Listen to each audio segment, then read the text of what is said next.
Alléluia.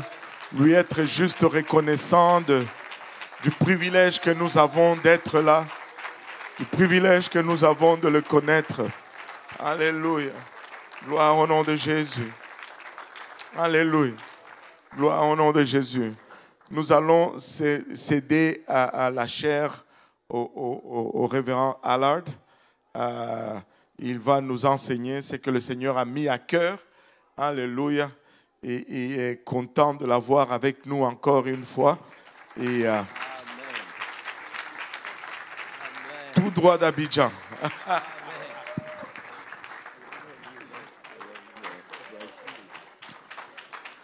Alors, acclamez le Seigneur encore. Le Seigneur est bon. Nous sommes arrivés ici aujourd'hui. Nous sommes en bonne santé par la grâce de Dieu. Alors, c'est un grand privilège pour moi d'être ici avec vous, avec tous les pasteurs qui sont là, avec frère Kausi, pasteur Kausi. C'est toujours une joie parce que je le compte comme un ami.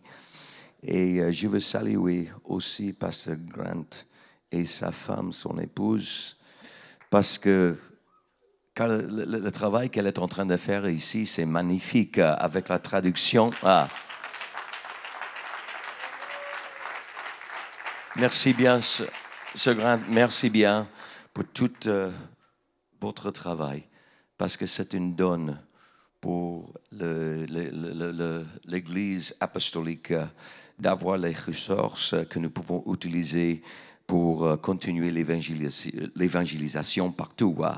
Alors, j'aimais bien ce que je viens d'entendre ici, toutes les questions qui étaient posées par chacun de vous. Je crois bien que le Seigneur veut vous utiliser dans la moisson. Alors, le Seigneur veut que vous soyez quelqu'un qui engage dans la moisson de Dieu.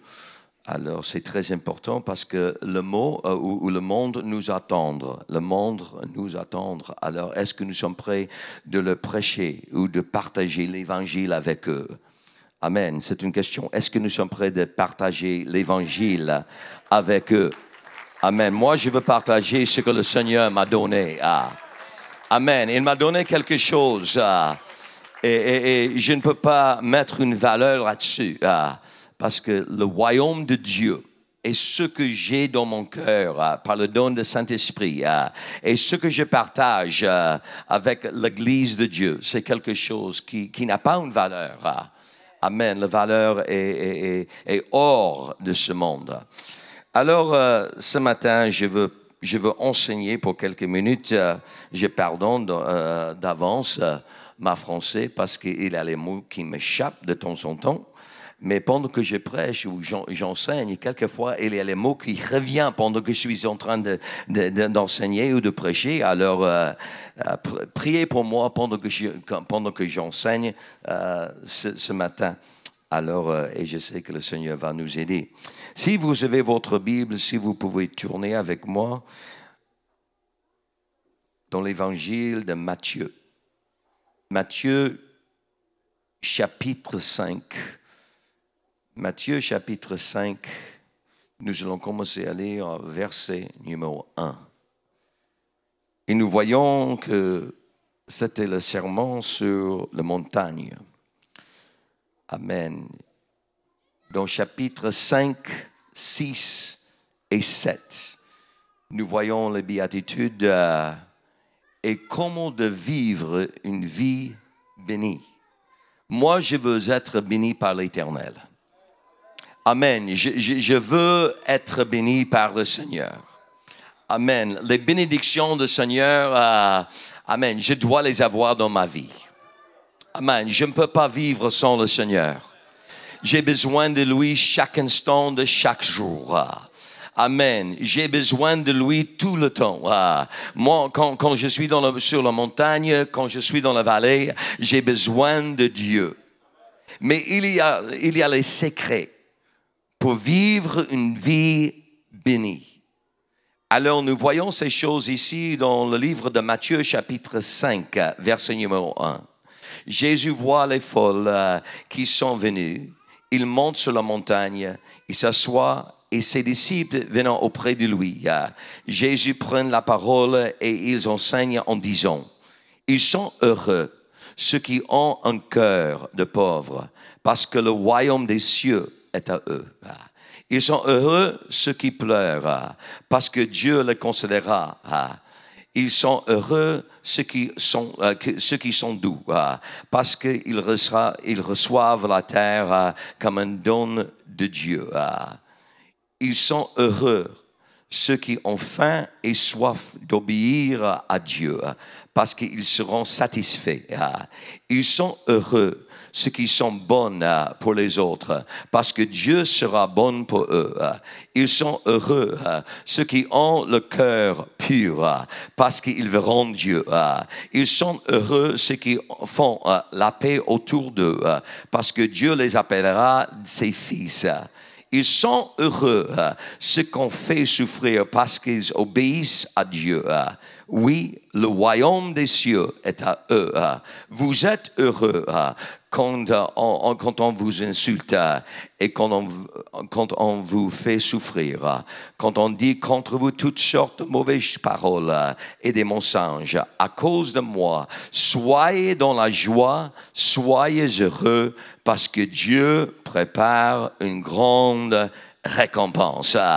Parce que Dieu prépare une grande récompense pour nous. Amen. Moi, je veux vivre une vie qui est bénie. Bénie par le Seigneur. Si nous pouvons regarder juste encore une écriture ici, chapitre 6, verset 33. Cherchez premièrement le royaume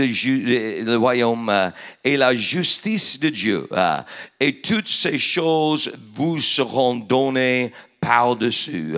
Cherchez premièrement le royaume. Est-ce que vous voulez être béni? Oui, mais qu'est-ce que nous devons faire pour être bénis? Nous devons premièrement chercher le royaume de Dieu. La question que je pose ce matin est ça. Est-ce que vous êtes en train de chercher, premièrement, au-dessus de toutes les autres choses dans votre vie, le royaume de Dieu? Si oui, le Seigneur va vous bénir. Amen. Vous pouvez vous asseoir au nom de Jésus-Christ ce matin. Quand nous regardons l'Évangile de Matthieu, chapitre 5, 6 et 7. Nous voyons qu'on appelle ça le sermon sur la montagne. Et le sermon sur la montagne est un discours de Jésus rapporté dans ces chapitres, les 5, 6 et 7 de l'Évangile de Matthieu, où il expose les principes fondamentaux de la vie chrétienne. Il enseigne que la justice des disciples doit surpasser celle des scribes et pharisiens, en mettant l'accent sur la béatitude que nous venons de lire. Vous devez renoncer vous-même ou soi et l'amour de vos ennemis établissent ainsi les bases de l'éthique du royaume de Dieu.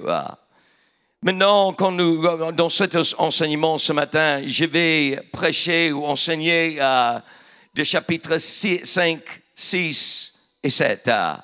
Parce que si vous voulez être bénis, vous devez savoir que vous devez chercher d'abord le royaume de Dieu. Premièrement, vous devez le chercher avec tout votre cœur. Amen. Vous devez chercher le royaume au-delà de toutes les autres choses dans votre vie.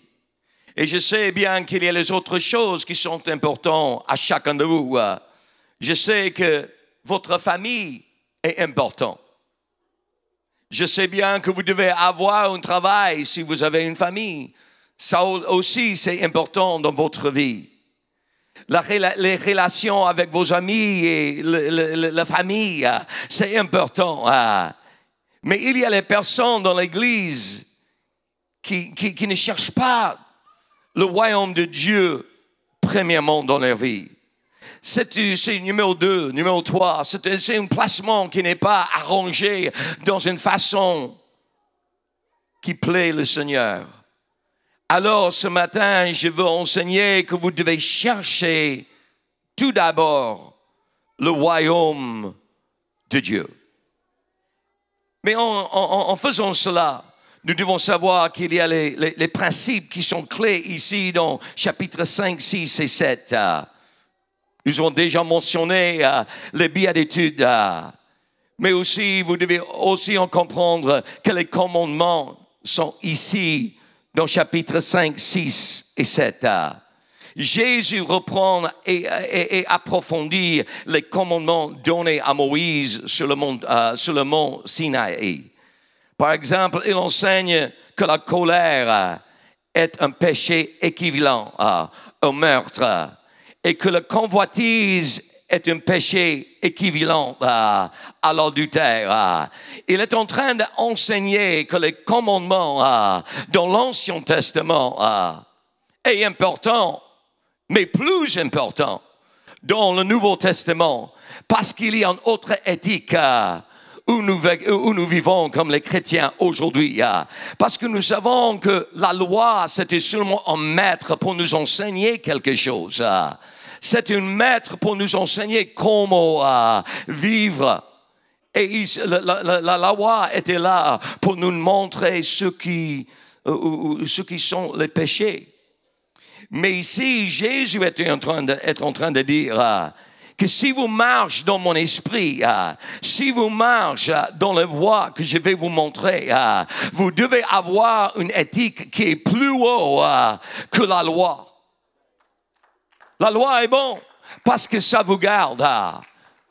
Moi, je n'aime pas tellement les feux. Moi, je n'aime pas tellement les placards qui demandent que j'arrête. Oui, je n'aime pas ça. Parce que moi, je suis toujours en vitesse. Je veux aller vite.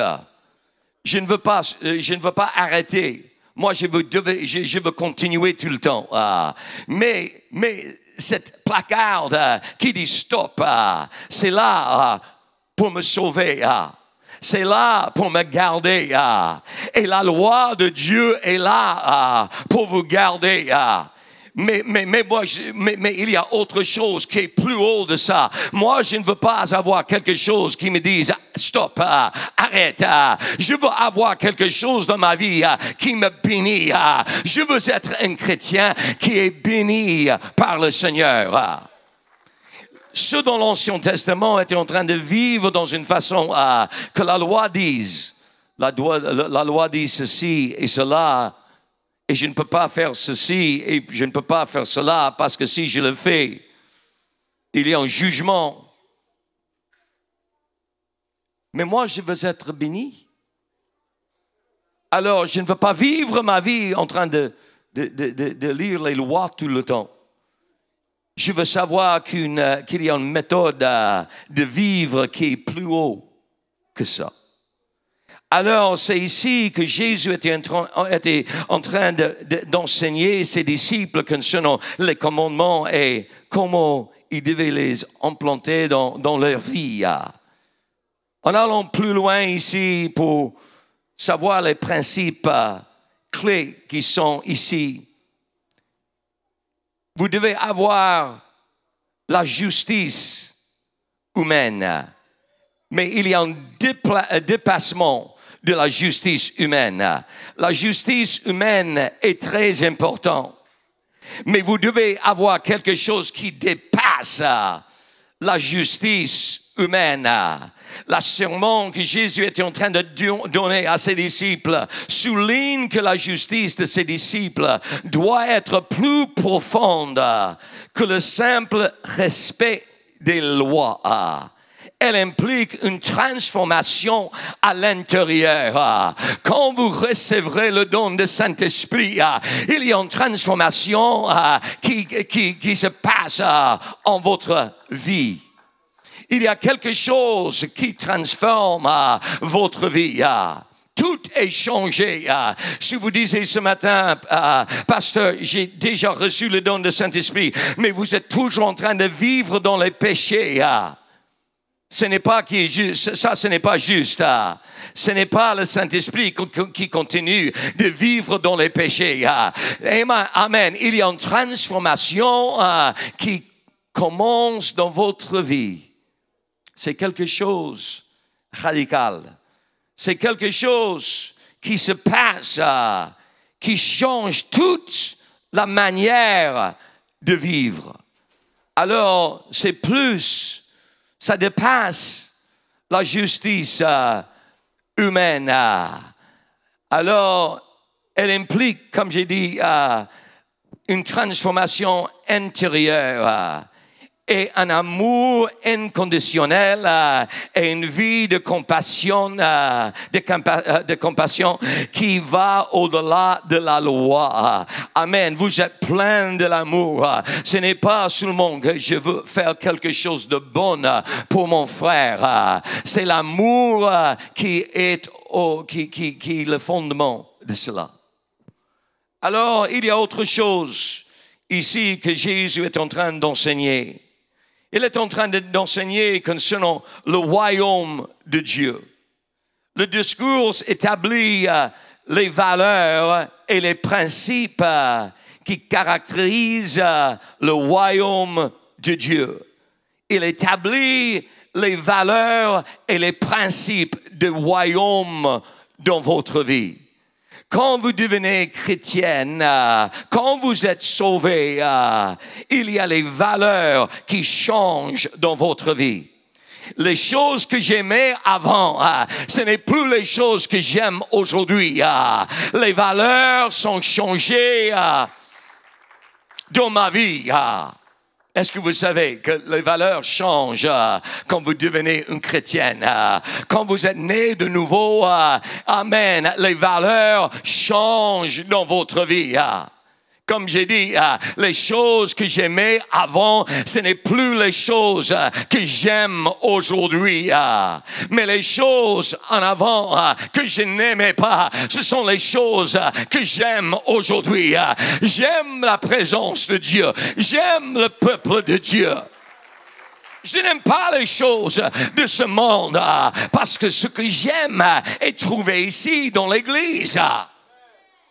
Les louanges, la parole de Dieu, la prédication, ce sont les choses que j'aime dans ma vie. Amen. Quelqu'un qui n'aime pas la parole de Dieu, qui n'aime pas les choses de Dieu, n'aime pas ce que nous faisons ici ce matin. C'est une perte de temps. C'est quelque chose. Le monde ne comprend pas ce qui se passe ici aujourd'hui. Mais vous devez savoir que les valeurs et les principes, amen, sont très importants. Et Jésus était en train d'enseigner à ses disciples que vous devez avoir les valeurs du royaume des cieux dans votre vie.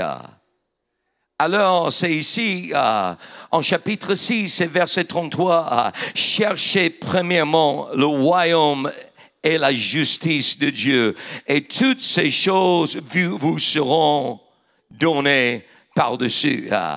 Si vous regardez chapitre 6 et verset numéro 9, voici donc comment vous devez prier. Notre Père qui est aux cieux, que ton nom soit sanctifié et que ton règne vienne. Amen. Si vous cherchez le royaume de Dieu, son règne, la règne de Dieu va venir dans votre vie. Mais si le royaume de Dieu est en vous, il doit être votre sauveur. Il doit être votre souverain. Il doit être votre roi. Si vous voulez le royaume de Dieu, ou le royaume des cieux dans votre vie, vous devez être saint. Que ton nom soit sanctifié. Que ton règne vienne. Et que ta volonté soit faite sur la terre comme c'est déjà accompli dans les cieux, dans le ciel. Amen. Tout ce que vous devez avoir est déjà là-bas, dans les ciels, ou dans le royaume des cieux. Avec Dieu, tout est là-bas déjà en potentiel. Ce que vous devez avoir ici est déjà là-bas. Si je peux utiliser ce mot, vous devez télécharger ce qui est là en potentiel et le rendre ici. Comment est-ce que vous faites ça? Avec vos prières. Seigneur, que ta royaume vienne, que ta volonté soit faite. C'est quoi la volonté de Dieu?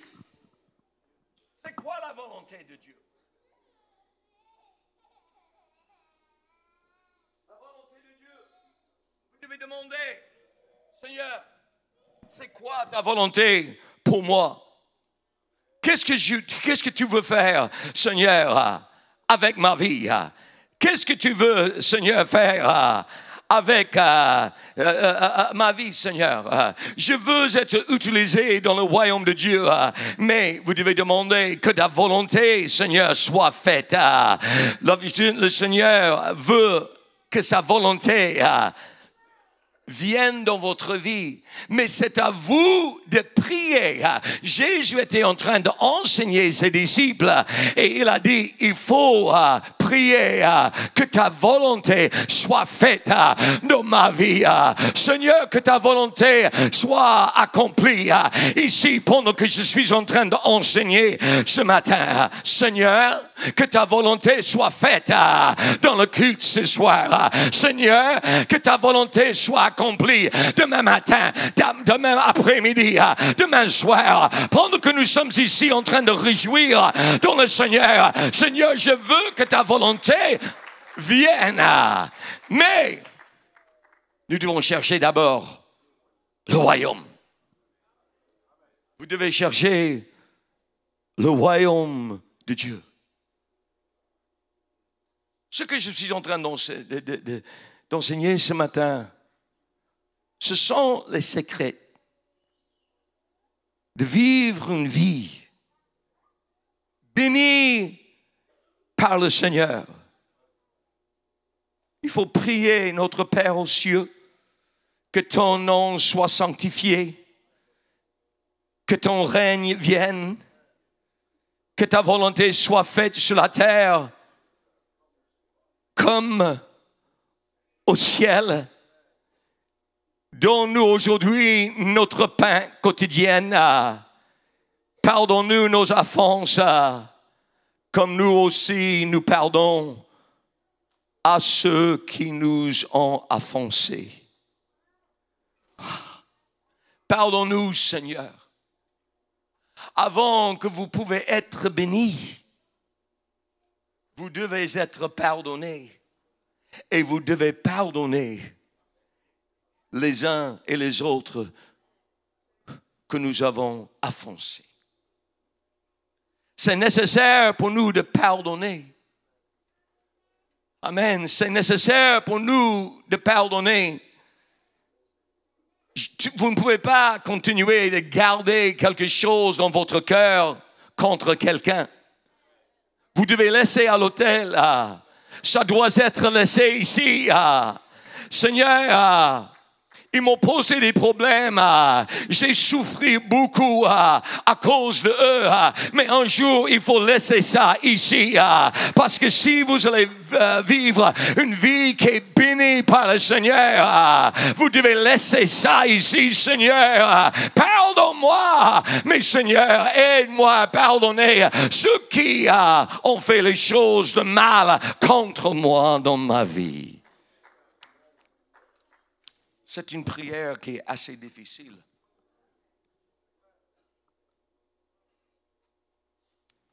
C'est une prière qui est assez difficile. Il n'y a pas tellement de personnes qui ne savent pas ou qui savent pourquoi papa n'a pas continué le travail en Côte d'Ivoire. Elle a commencé l'église là-bas en 1973, en Côte d'Ivoire. Mais il y avait des problèmes. Il devait revenir ici aux États-Unis. Ils ont une grande réunion avec toutes les principales de l'organisation. Et à cause de cela, papa n'a pas pu retourner en Côte d'Ivoire. C'est où il a voulu être. Il n'a pas voulu aller au Sénégal, mais le Seigneur était en train d'agir en cela aussi. Mais c'était à cause d'un problème. Alors, il devait attendre presque 10 ans avant qu'il pouvait retourner en Côte d'Ivoire.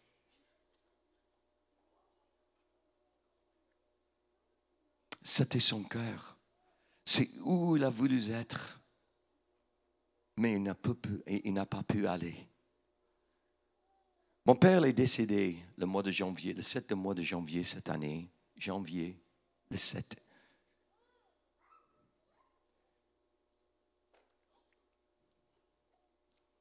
Un jour, j'étais sur moi et papa. J'étais juste là, à côté de son lit. Et j'ai demandé à papa. J'ai demandé à lui, papa, depuis tout ce temps, c'est presque 50 ans maintenant, papa. Rencontre-moi l'histoire. Rencontre-moi l'histoire. Je sais un peu, mais je suis un homme. Donne-moi l'histoire. Il a ouvert ses yeux. Il a regardé vers le ciel. Et il a dit, Étienne, c'est ce qu'il m'appelle.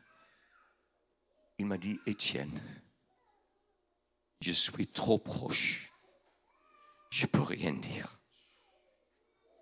Il est mort, il est décédé. Il n'a rien dit. Parce que je dois pardonner. Parce que je veux être pardonné. Quand je suis devant mon Dieu, je veux être pardonné. Alors je vais laisser ça là. Étienne, tu ne dois pas avoir ces choses parce que toi, tu le veux pour mettre dans un livre. Alors je ne veux pas que ça soit dans un livre que quelqu'un va lire un jour. Non, je veux que ça soit dans mon cœur seulement. J'ai laissé ça à l'hôtel. Un jour, j'ai laissé ça. Un jour, pendant que j'étais en train de prier, je ne parle plus de ça. Mes frères, mes sœurs, si nous voulons être pardonnés, nous devons pardonner tous les gens qui ont fait du mal contre nous ce matin. Alors, nous devons laisser ça.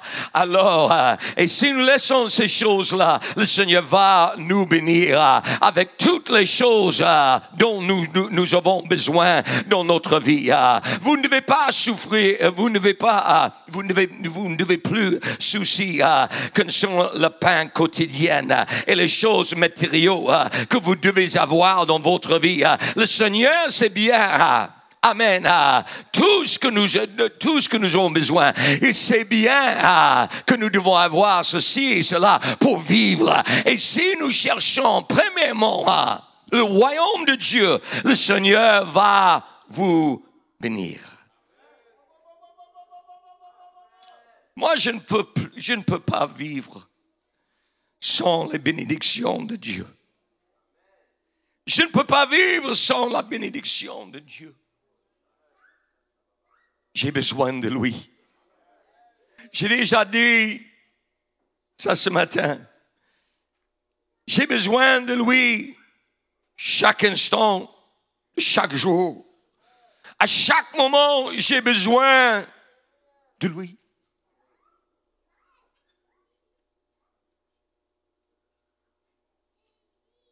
J'aime le ski. Alors, je porte un casque pendant que je fais le sport. Quand vous êtes là, il y a des personnes qui sont toujours en train de porter les t-shirts ou les vestes qui disent l'indépendance, l'indépendance. Un jour, j'ai vu quelque chose.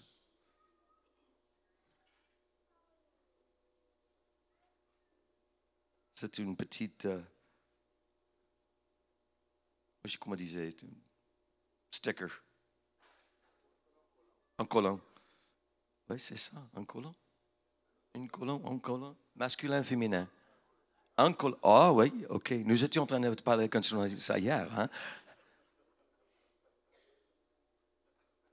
La barbe. Féminin. Ah, je ne comprends pas les Français. Hein?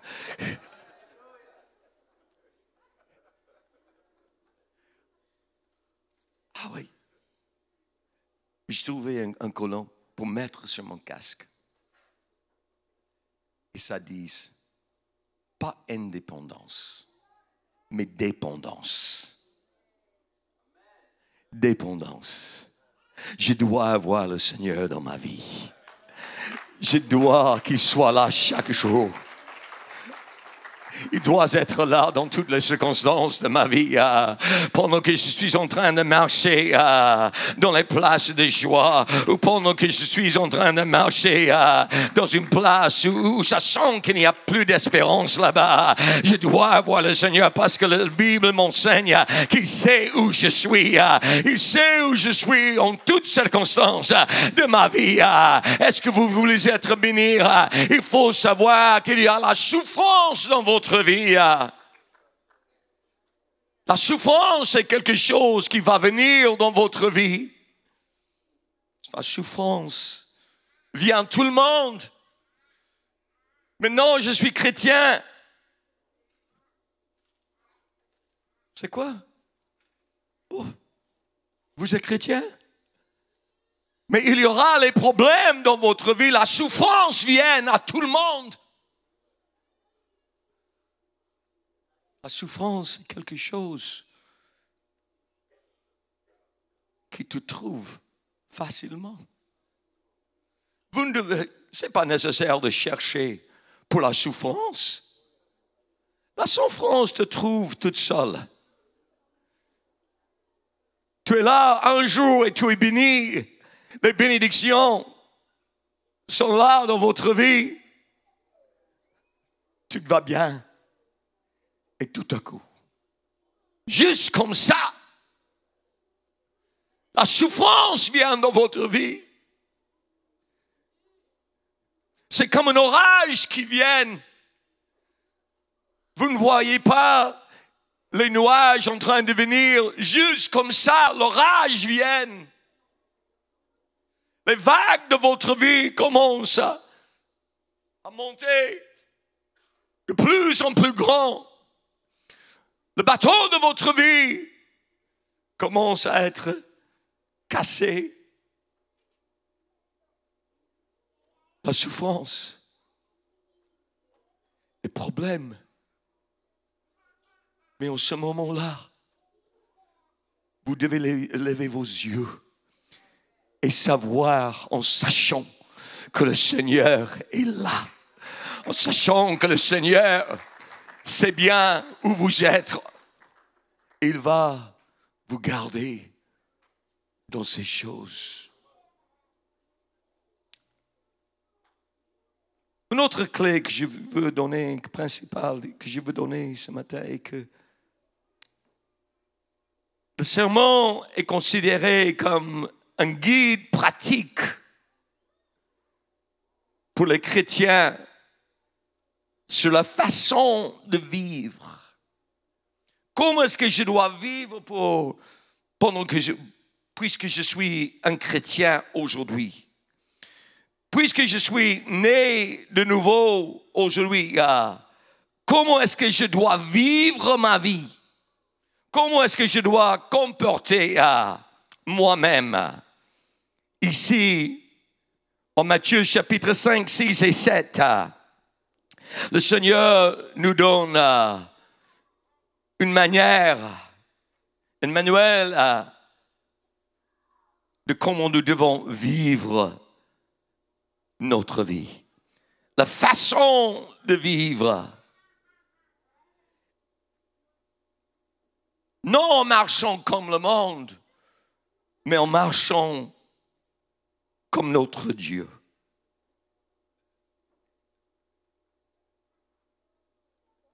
J'étais en train de parler avec Pasteur Kausi hier soir. Et il m'a dit la plupart des gens qui sont ici, ou hier soir, la plupart qui étaient là hier soir, étaient la première génération apostolique. Ça m'excite beaucoup. J'aime bien la première génération. Moi, j'aime le deuxième, le troisième, le quatrième, le cinquième, la sixième génération aussi. Mais comme pasteur, j'aime la première génération. Parce qu'ils sont excités par leur foi. Ils sont excités parce que le Seigneur les a rachetés de ce monde. Alors, ils sont contents d'être dans l'église. Chaque fois que les portes sont ouvertes, la première génération sont là. Oui. C'est eux qui sont là pour le coup de prière. Oui. C'est ceux qui sont là pour l'évangélisation. Oui. Pas la cinquième génération. Mais les premiers sont là.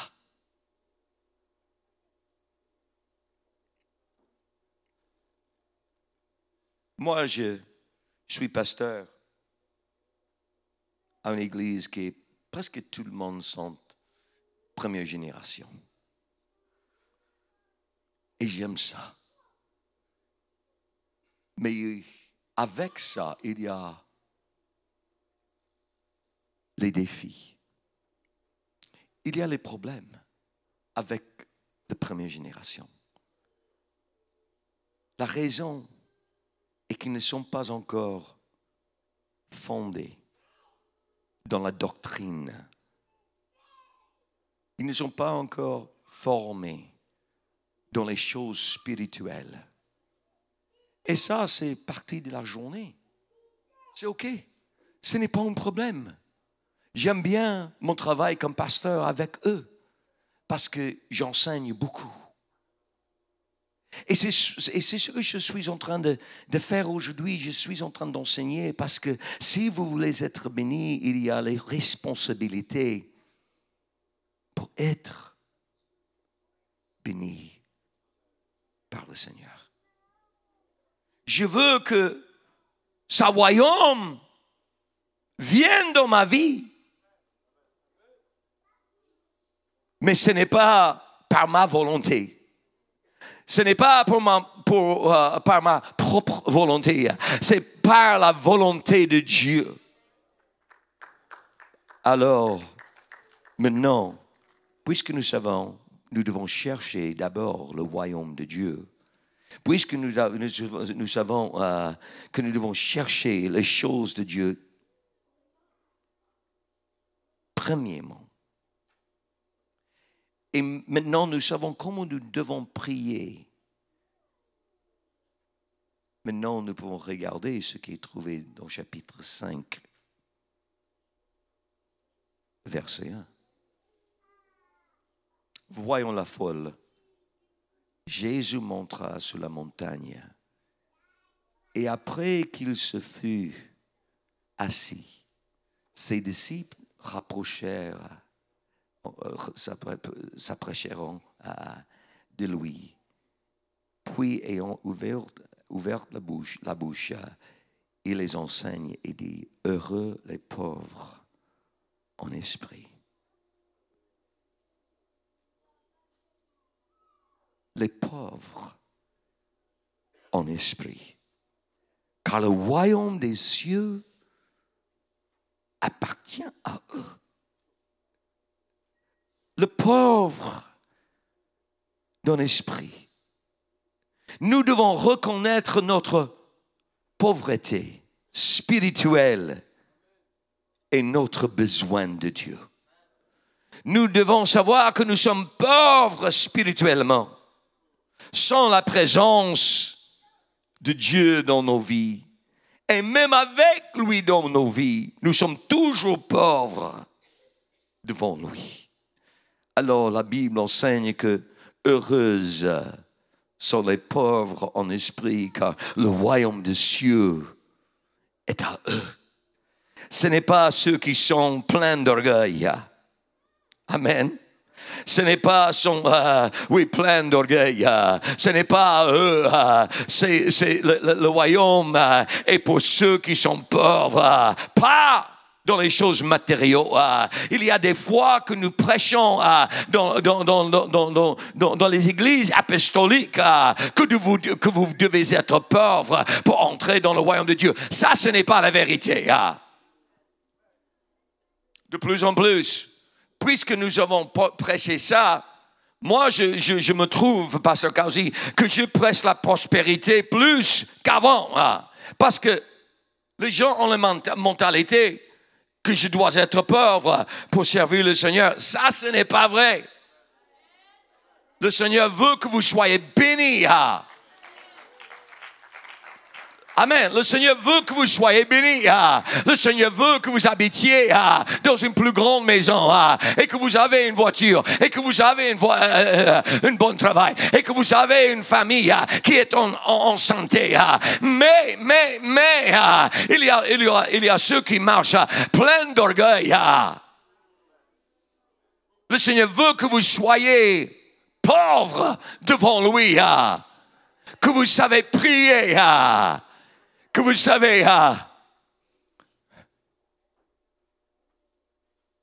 fléchir devant lui.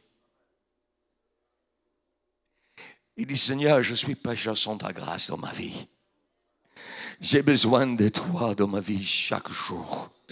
Seigneur, j'ai besoin de toi maintenant dans ma vie. Ce n'est pas quelque chose que vous faites le dimanche, mais c'est quelque chose quotidien. C'est quelque chose que vous faites chaque jour. Seigneur, j'ai besoin de toi. Seigneur, je suis pauvre dans mon esprit. Je suis béni avec les choses de ce monde.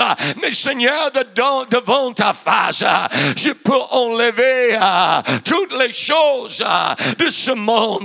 Toutes les bénédictions que tu m'as accordées, Seigneur, je peux les enlever devant ta face parce que je veux te rendre les louanges. Je veux être pauvre devant toi.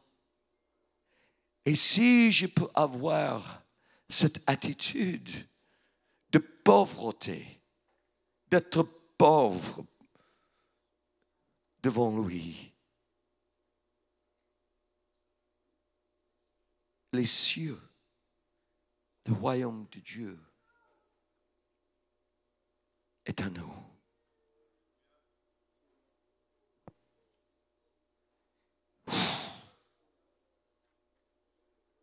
L'humilité ouvre la porte du royaume. L'humilité ouvre la porte du royaume.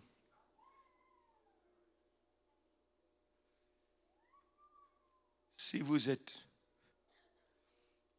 avez l'humilité, la porte ou les portes du royaume s'ouvrent à vous. Le deuxième point, en verset numéro 4.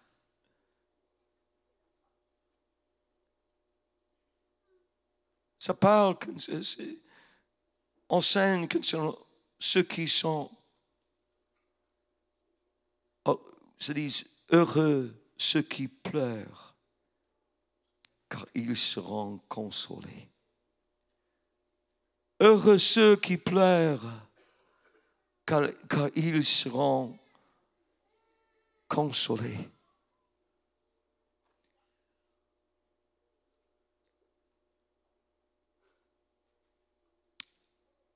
C'est OK de pleurer.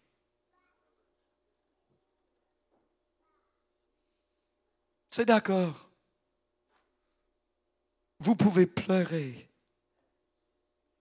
Il y a les choses, le péché, la souffrance, conduite à la consolation et la restauration de Dieu dans votre vie. C'est OK de pleurer devant sa face. Mes frères, mes sœurs,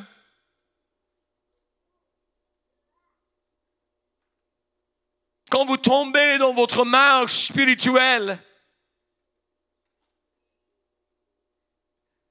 la Bible dit « Heureux ceux qui pleurent ».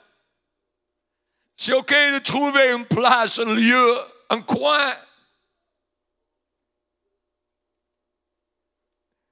Et pleurer devant le Seigneur.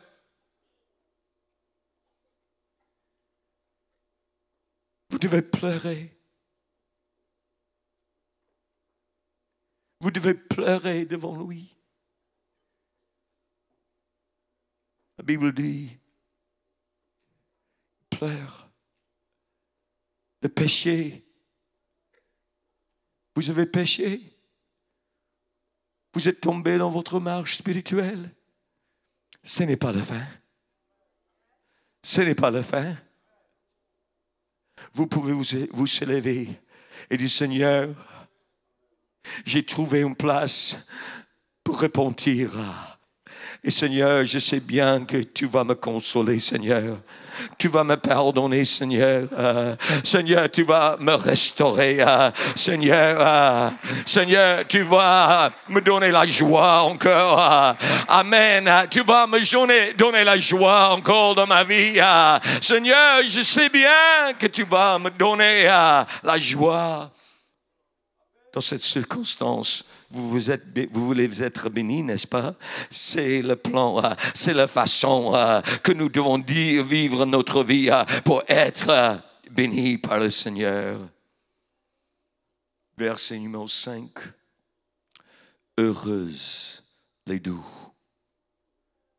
car ils hériteront la terre. La douceur et la force maîtriser. Entendre ce que je suis en train de dire. La douceur et la force maîtrisée. Exprimant la gentillesse et la confiance en Dieu. Heureuse les doux, car ils hériteront la terre. La douceur et la force maîtrisée. Ce n'est pas par la force brute que vous faites les choses. C'est par l'Esprit de Dieu, avec un esprit qui est doux devant Dieu et devant vos frères et devant votre famille. Amen. C'est un esprit qui douce. Ce n'est pas ici la force. Je vais le faire avec la force. Non, il faut le faire dans une position d'humilité. Seigneur, je peux le faire si tu me donnes la force de le faire. Mais ce n'est pas ma puissance. Ce n'est pas ma force.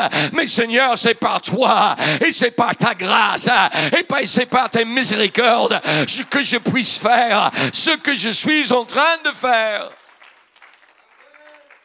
La douceur, c'est important. La douceur, parce que la promesse est que nous allons hériter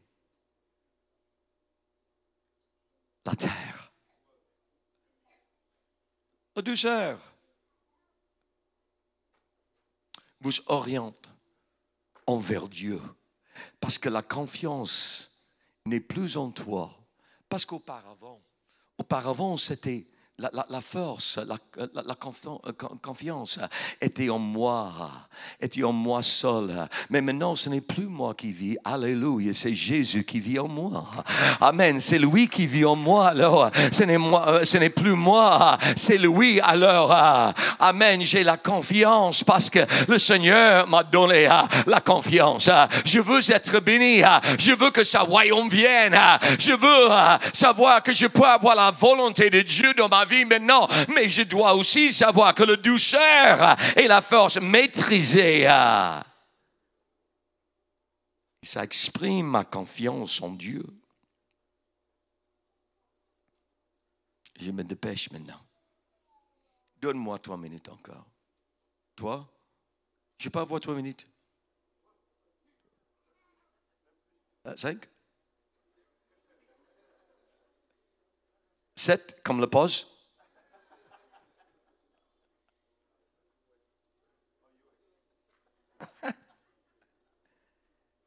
Verset 6. Heureux ceux qui ont faim et soif. Faim et soif de justice. Car ils seront réassasiés. Un profond désir de justice et de sainteté divine apporte la satisfaction. Un désir de justice, pas la justice de l'homme, mais la justice de Dieu. Je crois que j'ai dit ça hier soir, que nous ne cherchons pas la justice humaine, nous cherchons la justice divine. Nous cherchons la justice de Dieu. Et la Bible nous enseigne qu'ils seront réassasiés. C'est un profond désir de justice, de sainteté divine. La sainteté est très importante. Et c'est un enseignement que nous sommes en train de perdre dans l'Église. J'aimerais bien avoir un amen là-dessus. La sainteté est quelque chose que nous sommes en train de perdre aujourd'hui. L'enseignement de la sainteté devant le Seigneur. Nous devons avoir la sainteté dans notre vie comme les chrétiens. Nous devons savoir nous porter comme un chrétien, comme quelque chose, comme quelqu'un dont le Seigneur a fait un miracle dans votre vie parce que vous êtes nés de nouveau ce matin ou cet après-midi. Vous êtes nés de nouveau. Vous n'êtes plus la personne que vous étiez en avant. Maintenant, vous êtes une nouvelle créature en Christ. Le Seigneur a tout changé dans votre vie. Ou non? Ou non? Est-ce que vous êtes en train de marcher comme vous marchiez avant? Vous ne marchez plus dans cette manière. Tout est changé dans votre vie.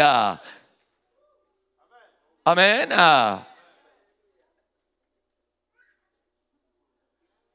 Amen. Tout est changé.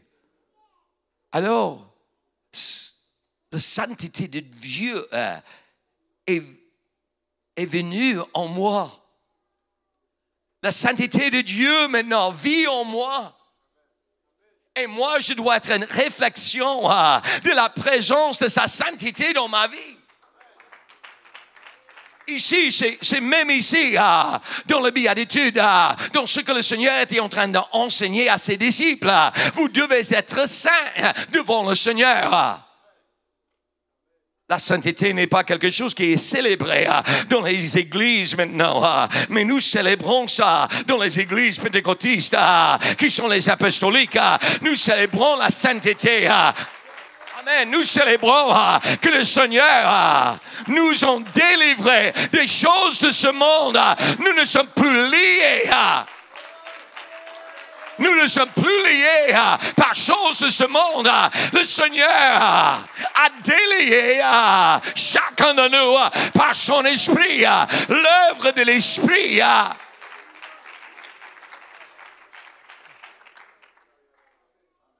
accompli une grande œuvre en chacun de nous. Alors, et la sainteté divine apporte la satisfaction.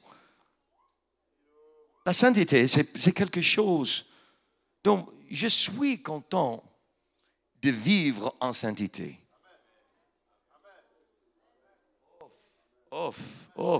Mes frères, mes sœurs, il y a certaines qui ne sont pas heureux de vivre dans cette manière.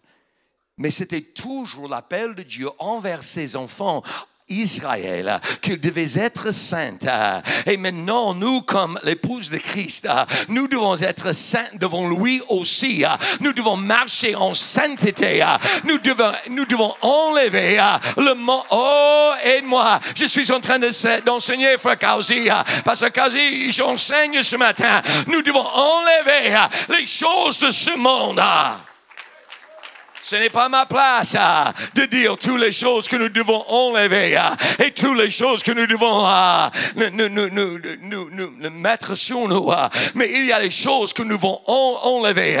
Il y a les choses que nous devons laisser à part. Nous ne sommes plus de ce monde. Amen. Nous portons la sainteté et nous portons en nous le don de Saint-Esprit. Alors, comme ça, nous ne pouvons plus vivre comme nous vécons auparavant.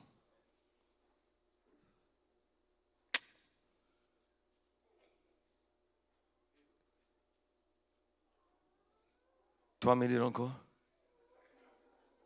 OK.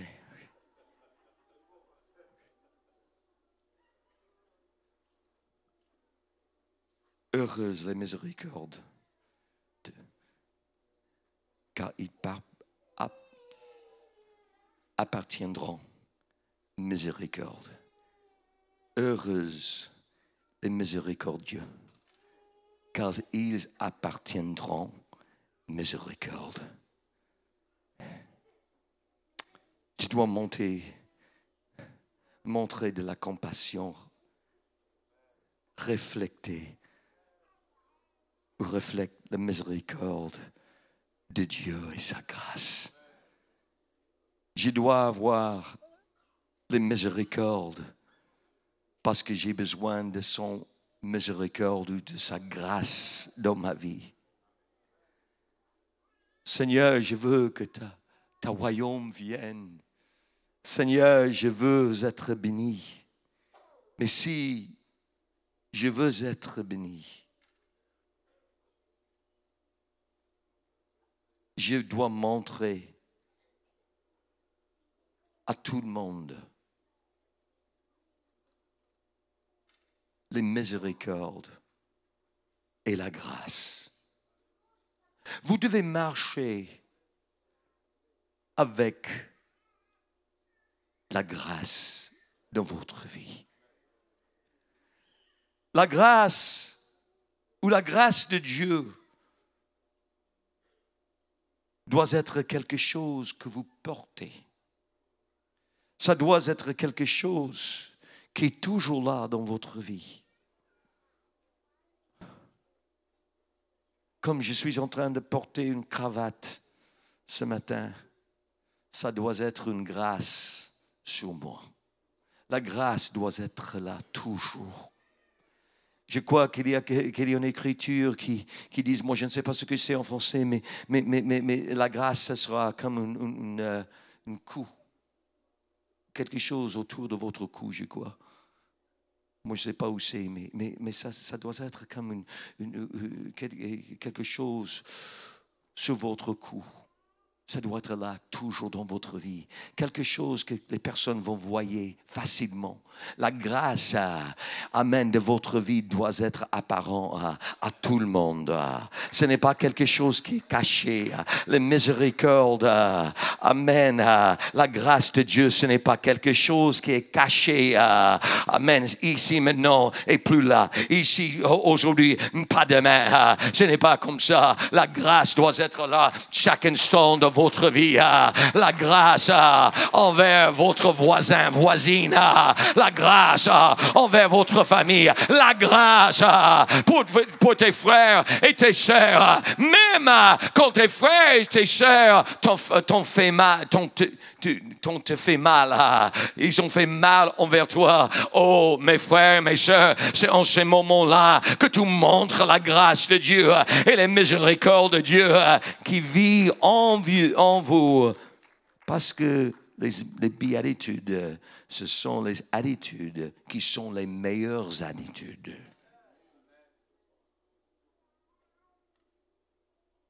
Heureux ceux qui ont le cœur pur, car ils verront Dieu. Un cœur pur. Qu'est-ce que ça veut dire? C'est la pureté intérieure à une vision claire. Écoute-moi, la pureté intérieure conduit à une vision claire de Dieu. Ce n'est pas obscuré par quelque chose de ce monde. La pureté à l'intérieur vous donne une vision qui est claire de Dieu et de sa vérité. Avec un cœur pur, le Seigneur va révéler les choses à vous de son parole. Le Seigneur va vous donner une compréhension si vous avez un cœur qui est pur devant sa face. Si vous êtes en train de lire la parole de Dieu et vous êtes un croyant dans l'église et vous savez où votre cœur n'est pas pur, il y aura les choses quand les prédications avancent, amen, que vous n'allez pas comprendre ce que le prédicateur est en train de dire ou ce que la parole de Dieu est en train d'enseigner. Vous n'allez pas comprendre parce que votre cœur n'est pas pur. C'est dur et le travail de l'esprit ne peut pas être effectué dans votre vie. Mais si, mon frère, mes soeurs, vous avez un cœur qui est pur devant la face de Dieu, le Seigneur va vous bénir dans votre vie. Il faut que nous avions un cœur qui est pur, parce que comme ça, nous pouvons avoir une vision claire de Dieu et de sa vérité, sa parole. Avant de terminer, je dois parler de deux choses encore. Heureuse les artisans de paix, car ils seront appelés fils de Dieu. Vous devez chercher activement la paix, reflète le caractère et l'identité de Dieu. Vous devez chercher la paix. La paix. La paix avec qui? La paix avec Dieu. Dieu n'est pas le problème. Je suis OK avec Dieu. Écoute, je suis OK avec Dieu. Lui, il n'est pas le problème. C'est vous. Vous êtes le problème. Ah, oui. Toi là, au premier banc là. Duncan, n'est-ce pas? Duncan, c'est toi qui es le problème. C'est toi qui es le problème. Alors si Duncan il est le problème, je dois chercher la paix avec lui.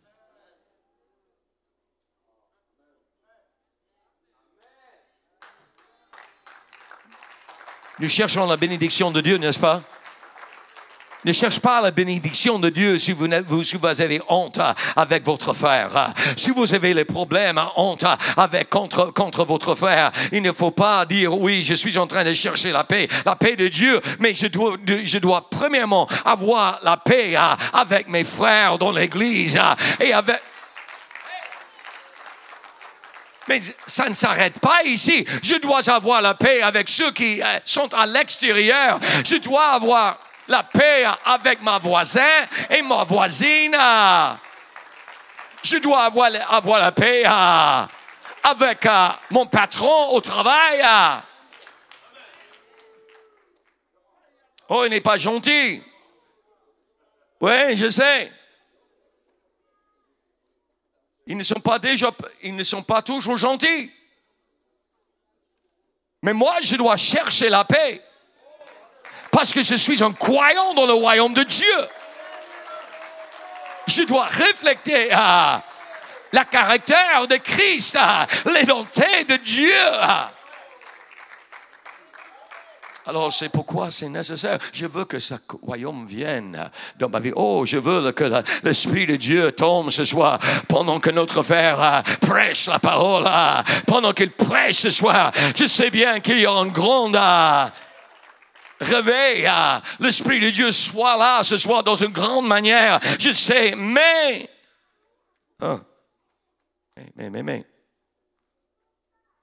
je dois chercher la paix et la présence de Dieu maintenant. Et le dernier, heureux ceux qui sont persécutés pour la justice. Ils sont en train de faire ce qui est juste et ils sont persécutés pour cela. Que le royaume des cieux est à eux. Souffrir pour faire le bien nous aligne avec Christ et son royaume. Vous comprenez?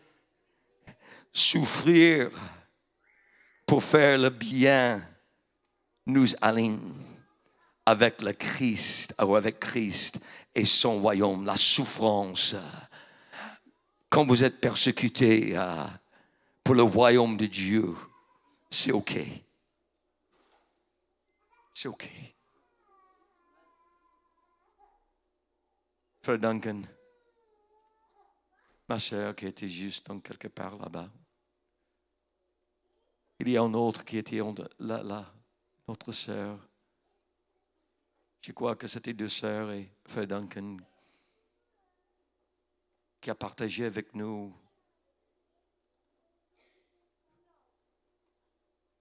une petite histoire de leur vie et ce qui se passe dans leurs circonstances personnelles avec leur foi.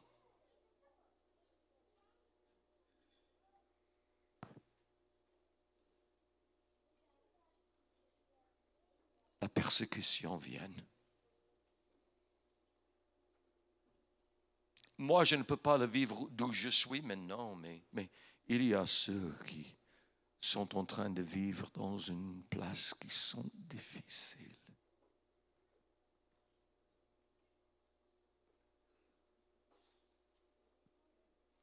Je suis en train de penser concernant nos frères et nos sœurs dans les places ailleurs dans le monde qui sont en train de souffrir pour leur foi dans le Seigneur.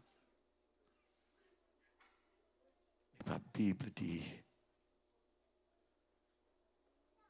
que pendant que vous êtes persécutés pour mon nom, pour mon royaume, vous serez bénis. Je vais vous bénir. Est-ce que vous voulez bénir? Est-ce que vous voulez être bénis? Est-ce que vous êtes bénis ce matin?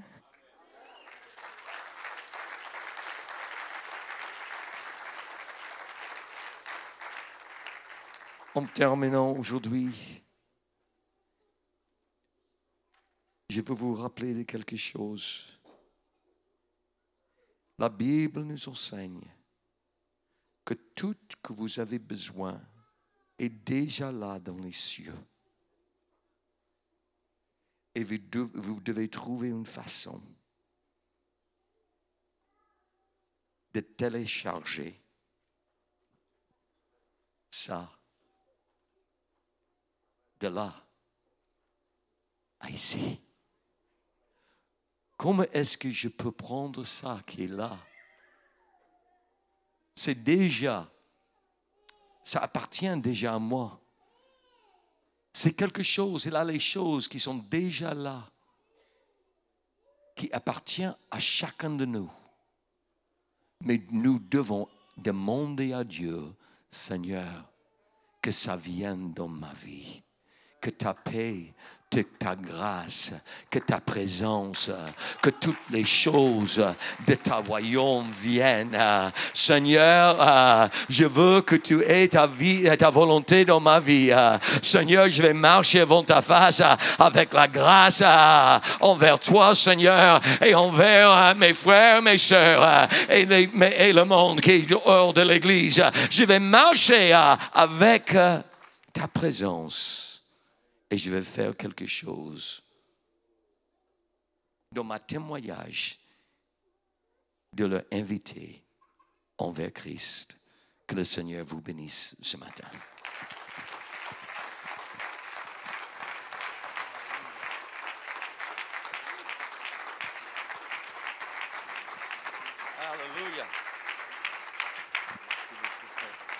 Alléluia. Alléluia, Jésus. Gloire au nom de Jésus. Alléluia. Le Seigneur nous a équipés ce matin. Amen. Je pense que nous sommes prêts à aller à être de meilleurs chrétiens. Ce n'est pas pour vous, je veux être meilleur chrétien que j'étais hier. Amen. Alléluia. Pouvons-nous élever nos voix juste pour sceller ce que nous avons reçu dans nos cœurs. Père, encore une fois, merci, Papa, pour ton amour, ta bonté, ta fidélité. Merci pour le privilège que nous avons d'être dans le royaume et non seulement d'être dans le royaume, mais d'entendre toutes ces choses. Venons prier, Père, que cela trouve vraiment cette place fertile dans nos cœurs, où ça va germer et produire de fruits, Seigneur, que nous aspirions à être des faiseurs de paix, Seigneur. Papa, aide-nous, Seigneur Jésus-Christ, Papa, à nous conformer à ton image, à porter cette collier de grâce, Papa, sur nos coups, Seigneur. Et alléluia. D'exemplifier, Papa, à ton royaume dans le monde tout autour. Aide-nous à remplir, Papa, notre mission, Seigneur, et à vivre une vie, Papa, de bénédiction, Seigneur. Et d'être ainsi des témoignages, Papa, de ton œuvre, Seigneur. Et tout cela, Seigneur, Papa, nous n'allons pas faillir à te donner honneur, te donner louange et à te donner gloire, Papa. Au nom de Jésus. Au nom de Jésus. Alléluia. Au nom de Jésus. Au nom de Jésus. Gloire au nom de Jésus. Alléluia, Seigneur. Alléluia. Alléluia, Jésus. Alléluia. Merci, Seigneur. Merci, Seigneur. Alléluia. Iramaya kotaraya eta. Alléluia.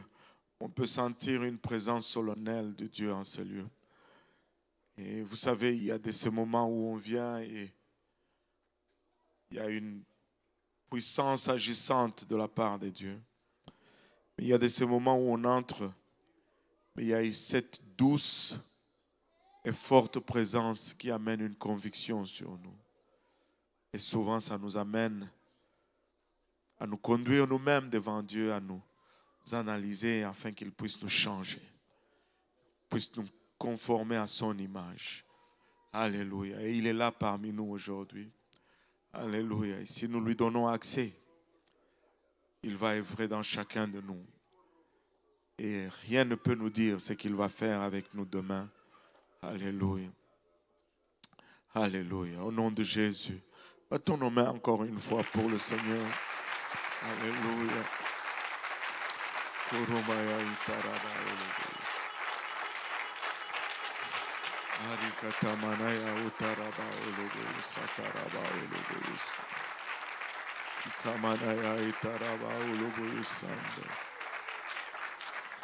Alléluia, Jésus. Alléluia, Seigneur. Alléluia. Gloire au nom de Jésus.